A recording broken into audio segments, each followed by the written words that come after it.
Hello, my dear students. How are you all? I hope you all are fit and well, fun and frolic. I am Mamta, who's coming here with taking by through this video, and now I am going to connect to the unit number 4 Vedic Kal, Vedic time period. ये video जो most important रहने वाली है वो रहने वाली है first semester के ऊपर। हम इसमें बात करेंगे फर्स्ट सेमेस्टर। अगर आपके पास हिस्ट्री है माइनर सब्जेक्ट में, history of earlier India 300 century ये बुक का नाम है, ये आपके पास है अगर, तो this video is very helpful for you. ठीक है, यहाँ पे आज हम बात करेंगे और इस बुक का हम आज कवर करने वाला है यूनिट नंबर 4। इससे पहले हमने यूनिट 1, 2, 3 तीनों कवर करवा दिए with important questions and answer also. ठीक है, तो आपको पता है कि आपका एग्ज़ाम अब आने वाला है, बहुत दूर तो है नहीं। 12 आई थिंक सो कि 12 जनवरी को आपका एग्ज़ाम है। ठीक है, 12 को, या फिर आप डेट चेकआउट कर सकते हैं, मैंने आपको एक अप्रॉक्स बताया, इसी के आगे पीछे आपकी एग्ज़ाम्स जो है वो है। तो इस डेट के आसपास आपका एग्ज़ाम रहने वाला है। अगर आप ड्यू के शोल या फिर रेगुलर के भी स्टूडेंट हो तो भी ये वीडियो आपके लिए बहुत ज़रूरी है। अगर आप एनसी वेब से भी हो तो स्टूडेंट्स आपके लिए भी वीडियो बहुत ज़रूरी है और बहुत ज़्यादा हेल्पफुल भी है। तो देखो, हम यहाँ पर बात करेंगे इंपॉर्टेंट क्वेश्चन की कि आपके एग्ज़ाम में क्वेश्चन कैसे बन सकते हैं और उन क्वेश्चंस को लिखना कैसे है आपके लिए, है ना। क्योंकि आई नो आप फर्स्ट सेमेस्टर में है और आपका फर्स्ट टाइम एग्ज़ाम है, so I know you have some nervousness, so don't worry, we are with you, so don't take in any tension. But just because of your first year you have an frustration और hesitation, आपको हमारे channel को follow करना होगा। जो भी updates आए आपको हमसे अपडेटेड रहना होगा। सो keep updated, keep with us and do support with us. Thank you so much. So now let's start the video. हम जो है इसमें बात करेंगे यूनिट 4 वैदिक काल के बारे में, वैदिक टाइम पीरियड। इस यूनिट में वैदिक सभ्यता की सामाजिक, आर्थिक, धार्मिक और राजनीतिक विशेषताओं का अध्ययन करेंगे। क्लियर हो गया कि इस यूनिट में हम क्या पढ़ेंगे, ये पढ़ेंगे और इसी के माध्यम से हम उसके कुछ क्वेश्चन एंड आंसर्स भी देखेंगे। Got it my point. Telegram का लिंक आपको डिस्क्रिप्शन में मिल जाएगा, वहाँ से जाकर के चेक कर सकते हो। कोई दिक्कत हो, कोई परेशानी हो तो आप डायरेक्ट हमसे कॉन्टैक्ट करके पूछ सकते हो। Definitely we will help you. देखो, यहाँ से क्वेश्चन बन सकता है प्रारंभिक और वैदिक, उत्तर वैदिक काल समाज में मुख्य अंतर क्या है। देखो, आप उत्तर वैदिक और वैदिक काल समझने के लिए पहले समझ लो कि वैदिक काल था क्या। तो वैदिक कल्चर आपको पता होगा, वैदिक कल्चर भारत में जब आया तो वैदिक कल्चर भारत में आया था ये हड़प्पा सभ्यता के बाद, है ना। हड़प्पा सभ्यता खत्म हुआ था, फिर खत्म नहीं हुआ था तो भी उसके खत्म एंडिंग होते होते ये भारत में आया, वैदिक कल्चर आया। और वैदिक कल्चर आने के बाद भारत में एक नए तरीके का इतिहास जो है शुरू हुआ, वेदों को लेकर, धार्मिक चीज़ों को लेकर के। ये वेद आए थे यूनान साइड से। तो उत्तर वैदिक काल में है और वैदिक काल के बाद का जो काल आया था उसी को उत्तर वैदिक काल बोला गया है। आपको पता होगा अगर आपने पढ़ा होगा तो। उत्तर वैदिक युग ऋग वैदिक युग के बाद का काल है। 1000 से 600 ईसा पूर्व के बीच ऊपरी गंगा घाटी में इन सभी उत्तर वैदिक लेखकों को एकत्रित किया गया था। ठीक है, क्लियर हो गया। वैदिक काल को 2 भागों में बांटा गया है, एक है वैदिक काल, एक है ऋग वैदिक काल और एक है उत्तर वैदिक काल। ऋग वैदिक काल और एक है उत्तर वैदिक काल, याद रखना।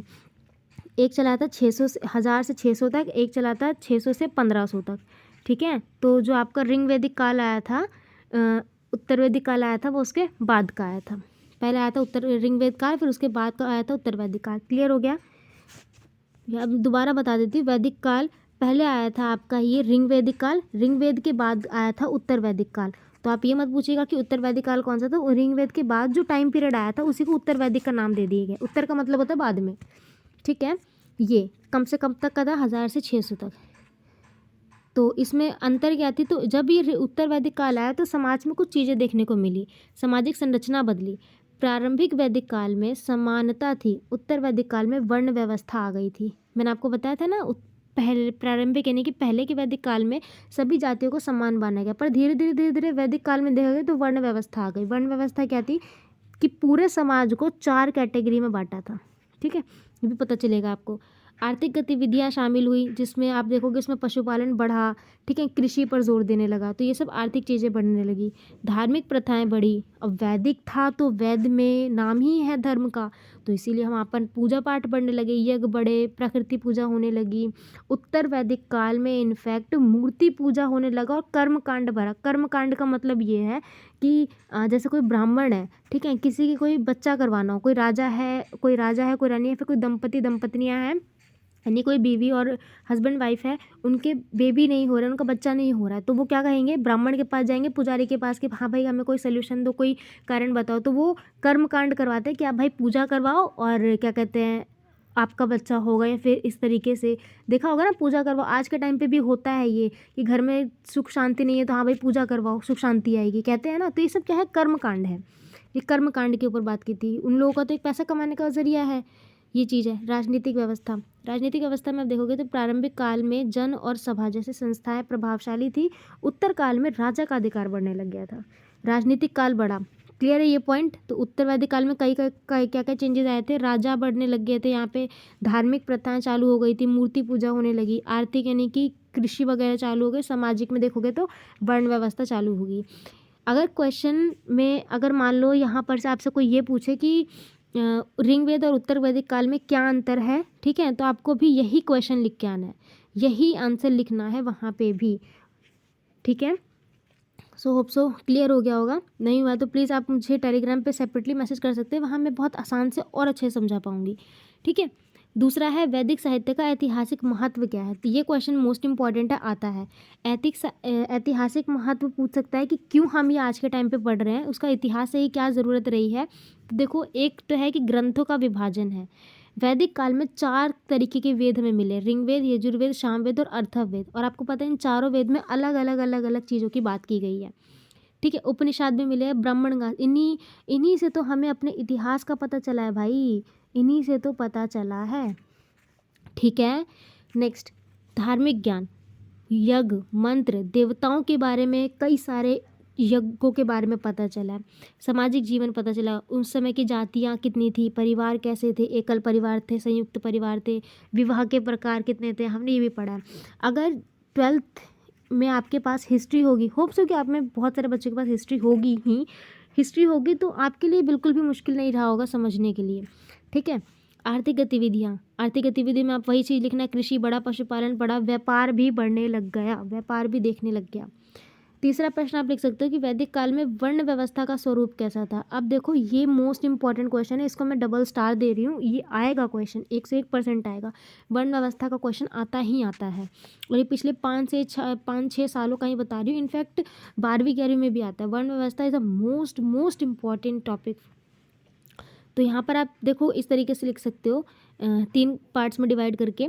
सबसे पहले इसकी भूमिका बनाना। वैदिक काल में समाज को 4 वर्गों में विभाजित किया गया, जिसे वर्ण कहा गया।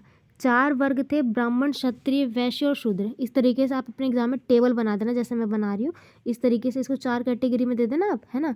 और सबसे ऊपर लिख देना ब्राह्मण, फिर उसके बाद लिख देना आप क्षत्रिय, ठीक है। यहाँ मैं लिखने में दिक्कत है पर आप सही से लिख देना, ठीक है। फिर उसके बाद आप इस कॉलम में लिखना वैश्य, और फिर इस कॉलम में लिखना शूद्र, जिससे एग्जामिनर के ऊपर बहुत बड़ा है और एक अच्छा इम्पैक्ट पड़ेगा। धर्मशास्त्रों ने वर्ग के आदर्श व्यवसायों के बारे में नियमों का उल्लेख किया। ब्राह्मण वेदों का अध्ययन करना और शिक्षा देने का काम करते थे। बलिदान करना और दान देना, ये सब काम करते थे। क्लियर हो गई ये सारी चीज़ें। क्या करते थे, ब्राह्मण का काम होता था कि वो शिक्षा देगा, वेद पढ़ाएगा। क्षत्रिय काम होता था कि वो रक्षा करेगा, ठीक है। वैश्य काम होता था कि ऊपर के दोनों वर्गों की सेवा करेगा, और शूद्रों काम होता था इन तीनों के बारे में ही सेवा करना, इन तीनों की सेवा। वैश्य कृषि, कुम्हार, बर्तन धोने वाले, ये सब हो जाते थे। तो 4 वर्ग की बारे में बताएंगे, 4 वर्ण व्यवस्था क्या थी। तो ब्राह्मण, क्षत्रिय, वैश्य और शूद्र। आधार क्या था, तो कर्म के गुण के आधार पर वर्ण तय किया गया था। कर्म के गुण यानी कि यहाँ पर कर्म ना देख करके, यहाँ पे गलत लिखा है, कर्म ना देखकर यहाँ पर जात के आधार पर वर्ण तैयार किया गया था। ये आगे चल के जात में ही बदलता है, ठीक है। उत्तर वैदिक काल में जब उत्तर वैदिक का टाइम पीरियड आता है तो धीरे धीरे करके ये कर्म के नाम पे जात में बदलने लगता है। अभी जो जैसा कर्म कर रहा है उस हिसाब से उसे उसका वर्ण मिल रहा है, पर आगे चल के यही चीज़ बदल जाती है और आगे चल के ये चीज़ जात पर निर्धारित हो जाती है। सेम पॉइंट आपको यहाँ लिखना है उत्तर वैदिक काल में, कि यही व्यवस्था आगे चल के और ज़्यादा कठोर हो जाती है, क्योंकि ब्राह्मणों को यहाँ पे वर्चस्व मिल जाता है, वो अपनी सत्ता दिखाने लगते हैं, और यही वो जन्म आधार पर करते हैं। जो जिस वंश में जन्म लेगा उसी तरीके का वर्ण मिलेगा। अगर किसी बच्चे ने क्षत्रिय के वंश में जन्म लिया है तो उसका बच्चा क्षत्रिय ही बनेगा, और वो वही काम करेगा और उसको वही प्रतिष्ठा मिलेगी, ठीक है। प्रभाव, सामाजिक भेदभाव बढ़ा लेकिन कर्तव्यों का विभाजन हुआ। देखो मैं आपको एक चीज़ क्लियर बताई थी यहाँ पे, भले ही मैंने आपको पॉइंट्स में यहाँ पे 1 2 3 4 शब्दों में एक्सप्लेनेशन दी हो, पर आप ऐसा कुछ मत करना। आपको मैंने एक्सप्लेन किया है बहुत अच्छे से, ठीक है, जितना हो सका। आपको इसके बारे में मैक्सिमम टू मिनिमम 4 से 5 लाइन भरनी है। क्लियर है? 4 से 5 लाइन भरनी है और भर सकते हो आप, क्योंकि आपको हिस्ट्री है, थोड़ी सी थ्योरी बनानी है और कुछ भी नहीं। एग्जामिनर आपकी एक्सप्लेनेशन नहीं पढ़ेगा, एग्जामिनर सिर्फ और सिर्फ ये पॉइंट्स पढ़ता है, सिर्फ और सिर्फ ये पॉइंट्स। तो आपको ये पॉइंट्स मैंने आपको बताया ताकि आप बहुत आराम से लिख पाओ। बाकी आप 1 2 क्वेश्चंस की प्रैक्टिस करोगे तो डेफिनेटली आप कर पाओगे, ठीक है। क्वेश्चन नंबर 4 जो रहेगा वो रहेगा आपका वैदिक काल के बारे में। वैदिक काल की आर्थिक संरचना पर प्रकाश डालिए, ठीक है। अब आर्थिक संरचना की बात करें कि पैसों की व्यवस्था की बात करें तो यहाँ पे कृषि, पशुपालन, इन सब पे फोकस ज़्यादा बढ़ जाएगा। तो उत्तर वैदिक काल में कृषि मुख्य व्यवसाय बन गया। जौ जारी रहा, लेकिन गेहूँ और चावल प्रमुख और मुख्य फसल बन गए। बढ़ईगिरी, मिट्टी के बर्तन, धातु के काम जैसे औद्योगिक कार्य भी किए जाते थे। बेबीलोन और सुमेरिया जैसी दूर दराज के क्षेत्रों में भी विदेश व्यापार होने लगा। तो यहाँ से क्लियर है कि विदेशों में व्यापार था, यानी कि अब इनका व्यापार बढ़ गया था, क्षेत्र तक सीमित नहीं था, ये अगले क्षेत्र में भी जाने लग गया था, ठीक है। पशुपालन बढ़ा। देखो भाई, प्रारंभिक काल से ही पशुपालन चलता आ रहा है, तो अभी भी ये और ज़्यादा बढ़ गया। फिर नई टेक्नोलॉजी के हिसाब से कृषि बनने लग गई, कृषि और ज़्यादा अर्थव्यवस्था का कारण बन गया। व्यापार बना, सोने चांदी इन सब का भी व्यापार बनने लग गया, आभूषण बनने लग गए। फिर इन्हीं से उद्योग का बना, उद्योग में कपड़े बनने लग गए, बुनाई होने लग गई, ठीक है, ये सब चीज़ें होने लगी।